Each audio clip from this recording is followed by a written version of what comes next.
করে দুটা কথা। এক, জাহান্নাম উদ্বোধন হবে হুজুর দিয়ে, মনে থাকবে না, মাওলানা সাহেব দিয়ে। দুই, মাওলানা সাহেব যদি ধর্মের নামে মিথ্যা কথা বলে, সেইটা যদি নবীর না হয়, মিথ্যা হয়, তাহলে মাওলানা সাহেবের থাকার জায়গা জাহান্নাম।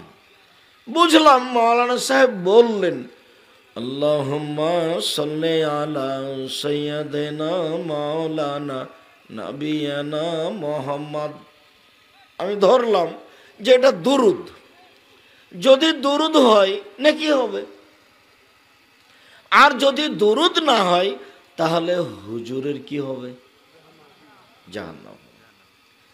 আমি আর আপনি বুঝলেই কি আর না বুঝলেই কি, বললেই কি আর না বললেই কি, সাপোর্ট করলেই কি আর না করলেই কি, এ কি নির্বাচন যে সবাই মিলে বললে পাস হয়ে যাবে?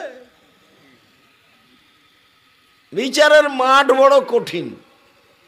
মাওলানা সাহেবকে দেখে বিচার হবে না, মানুষের কর্ম দেখে কি হবে? বিচার হবে। বালাগাল্লাবে কামালিহি কাশাফাদ্দ যাবে জামালিহি হাসানাত জামিউ খেসালিহি সাল্লু আলাইহি ওয়া আলিহি। এইটা যদি দুরুদ হয় ভালো, যদি দুরুদ না হয় তাহলে যারা বলছেন তাদের থাকার জায়গা জাহান্নাম। এ কথা আমি বলিনি, এ কথা মুহাম্মদ সাল্লাল্লাহু আলাইহি সাল্লাম বলেছে। আমার এখানে কিছু কমবেশ করার সুযোগ নেই। মহিলা বৈঠকে চাঁপাইনবাবগঞ্জে বলল যে মাগরিবের পরে 6 রাকাত সালাতুল আওয়াবিন পড়লে 12 বছরের পাপ মুছে যায়। তো সালাতুল আওয়াবিন তো পড়তে হয় 10:30টা 11টার সময় দিনে। তো আবার আপা মহিলা মানুষ বৈঠকে বললেন যে মাগরিবের পরে 6 রাকাত সালাতুল আওয়াবিন, অথচ সালাতুল আওয়াবিন হলো 2 রাকাত। আপা বললেন যে ওটা মাগরিবের পরে, অথচ সালাতুল আওয়াবিন কয়টার সময়? কয়টার সময়? 10:30টা 11টার সময়। তাহলে উনি যে এখন বললেন, তো এইটা যদি নবীর না হয় তাহলে কি হবে? থাকার জায়গায় জাহান্নাম, কাউকে বলা লাগবে না। আমি অজু করব, হাত ধৌত করব, অঙ্গ প্রত্যঙ্গ সবই করব, কাঁধও মাসা করব। যদি কাঁধ মাসা নবীর হয় ভালো কথা, আর যদি নবীর না হয় আমি জনগণকে করতে বললাম, আমার থাকার জায়গা জাহান্নাম। নবীর কথাকে অত স্বাভাবিকভাবে দেখলে হবে না। আমি নির্বাচন করতে আসিনি, আমি আপনাদের কাছে ভোট চাইতে আসিনি। আমি আব্দুর রাজ্জাক বিন ইউসুফ, আবারও জেনে নেন, আমার নাম আব্দুর রাজ্জাক আর আমার বাপের নাম ইউসুফ। বাপ বেটা মিলে আব্দুর রাজ্জাক বিন ইউসুফ, এটা হলো নাম। আমার ভাষা বাংলা, এদেশে আমি বাংলা ভাষায় ছেঁচড়া মেচড়া করে দিন ধর্ম প্রচারের চেষ্টা করি। বাড়ি আমার চাঁপাইনবাবগঞ্জ, জন্মভূমি বাড়ি। আমি রাজশাহীতে থাকি। আমি 34 বছর থেকে শিক্ষকতা করছি, বুখারী মুসলিম পড়াই। 32 বছর থেকে বক্তব্য দিচ্ছি। 26 বছর থেকে হাত দিয়ে ফতোয়া লিখছি। 26 বছর থেকে। 6 বছর থেকে আমি ফতোয়া বোর্ড নিজে পরিচালনা করি। বড় বড় মুফতি দেশ বিদেশের তারা আমার সামনে বসে থাকেন।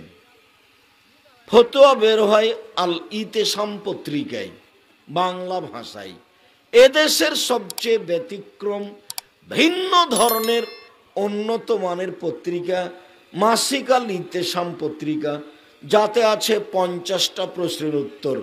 প্রত্যেক মাসে সেইগুলি ঠিক করা হয়। মর্মে দিনী ভাই বোন বলে রাখছি, আমি আব্দুর রাজ্জাক বিন ইউসুফ 32 বছরে কোনোদিনও অপ্রয়োজনীয় বাক্য বলিনি। 32 বছরে আমি কোনোদিন কেসা কাহিনী, এই চলে দেখো তো এই ঘেরার বাইরে কেউ কথা বলছে নাকি? আর তোমরাও সামনে আসো, ওই যে যারা দায়িত্ব পালন করছো তারাই পাহারা দিবা, দাঁড়িয়ে থাকবা। বাকি এই ছেলে যারা তোমরা ওই যে জার্সি গায়ে দিয়ে আছো হলুদ, বাইরে দেখো কেউ কথা বললো নাকি? অনুরোধ করো বসতে, সবকে ভেতরে আসতে বলো, নইলে চলে যেতে বাধ্য করো। সম্মানিত দিনী ভাই বোন, খুব সুন্দরভাবে বসে আছেন। ধারাবাহিকভাবে কিছু কথা বলি। 1, 2, আল্লাহ তাআলা বললেন, অযকুর ফিল কিতাবে ইব্রাহিমা ইন্নাহু কানা সিদ্দিকান নবিয়্যা। পৃথিবীর মানুষ, তোমরা কোরআন মাজিদে ইব্রাহিমকে পড়ো, তিনি ছিলেন সত্যবাদী মানুষ। কেউ যদি পৃথিবীতে সত্যবাদী মানুষ দেখতে চায় তাহলে কাকে দেখবে? ইব্রাহিম আলাইহিস সালামকে। আল্লাহ নিজেই বলছেন, আর আমাদের নবী আল্লাহকে বলছেন যে আল্লাহ আমাকে সত্যবাদী করো। রব্বি আদখিলনি মুদখালা সিদকিন ওয়া আখরিজনি মুখরাজা সিদকিন ওয়াজআলনি মিন লাদুনকা সুলতানান নাসিরা। আমাদের নবী বলছেন, আল্লাহ তুমি আমাকে মক্কা থেকে মদিনায় নিয়ে যাচ্ছ, তো তুমি আমাকে মক্কায় সত্যবাদী প্রমাণ করো।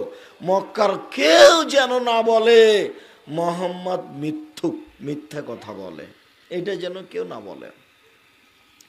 আল্লাহ তুমি আমাকে তো মক্কায় নিয়ে যাচ্ছ, নিয়ে যাও, তবে মক্কার লোকেরা কেউ যেন আমাকে না বলে যে ও মিথ্যুক, মিথ্যা কথা বলে, এইটা যেন কেউ না বলে।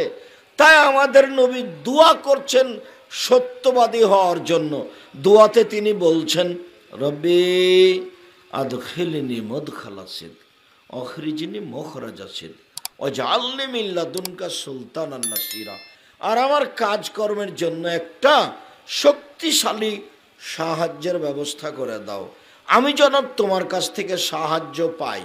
এই আয়াতের শেষ বাক্যের তর্জমা আবুল আলা মওদুদী রাহিমাহুল্লাহ বললেন যে তুমি আমাকে সরকারি ক্ষমতা দাও, আমাকে নির্বাচনের ক্ষমতা দাও, আমি সরকার হয়ে যাব, তখন আমার কথা মেনে জনগণ চলবে, আমার ক্ষমতার দরকার। আল্লাহকে আমাদের নবী বললেন যে একটা মজবুত সাহায্য দাও। তখন আবুল আলা মওদুদী এর তর্জমা করলেন যে আল্লাহ তুমি আমাকে ক্ষমতা দাও, নির্বাচন করব, ভোটে যাব, নেতা হব, জনগণকে সালাতের জন্য বলবো, না সালাত আদায় করলে জেলে দিয়ে দিব। তা আমাদের বুঝে এই বুঝ ভুল হয়েছে। আল্লাহকে বলতে হবে আমাকে সাহায্য করো। আল্লাহ তাআলা বলছেন, ইন্নাল্লাহা লা ইয়াহদি মান হুয়া মুসরিফুন কাযাব। যারা মিথ্যুক আল্লাহ তাদেরকে সৎ পথ দেখান না, ও ঠিক পথ পায় না। মিথ্যা কথা বললে ঠিক পথ পাওয়া যায় না, মিথ্যা থেকে বেঁচে থাকতে হবে। চলেন এবার কয়েকটা আয়াত বললাম তো, ধারাবাহিক হাদিস তো একটা পেশ করি। প্রথমটা পেশ করি, সত্যের ফলাফল জান্নাত আর মিথ্যার ফলাফল জাহান্নাম। আব্দুল্লাহ ইবনে মাসউদ রাদিয়াল্লাহু তাআলা আনহু বলেন, নবী করিম সাল্লাল্লাহু আলাইহি সাল্লাম বলেছেন, ইন্নাল কিযবা ইয়াহদি ইন্নাস সিদকা ইয়াহদি ইলাল বিররে।